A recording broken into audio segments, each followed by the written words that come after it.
You're welcome in your maths and I got a new problem. Today we are going to prove the formula of mean for group data. Now try to understand that mean is nothing but an average. And what's average? So let's take an example to know this. So let's suppose you eat 2 breads on the first day, 4 breads on the second day, 6 breads on the third day and 4 breads on the fourth day. So how many breads do you eat every day? So when you give 2 breads from the third day to first day, you get 4 breads each and every day, and it's looking something good and great thing as all day you eat 4 breads in average. So you can say that yeah, in average I eat only 4 breads. So what you have done here, you add all the number of breads and divide it by the number of days or the number of observation and you get 4. It means you divide the breads, all breads, in the 4 equal parts, or we divide the bread in such a way that in each and every day we eat the same number of breads. Now let's make the chart of group data. So this is ci and these are the frequencies.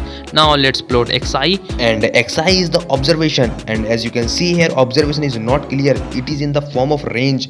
So how can you solve this problem? So to solve this problem you have to take the mid value of the range, and which is 15. What you have to do is you have to divide the sum of upper limit and lower limit by 2, as I do here, to find all xi or the mid value. And here frequency tells us the number of times the observation occur. So let's take the observation as the number of breads. So you eat 15 breads in 2 times, you eat 25 breads 3 times, 35 breads 4 times and 45 breads 1 time. Now compare this with the previous situation. What you have done, you have add all the number of breads and divided by the number of days or number of frequencies or number of times the bread occur.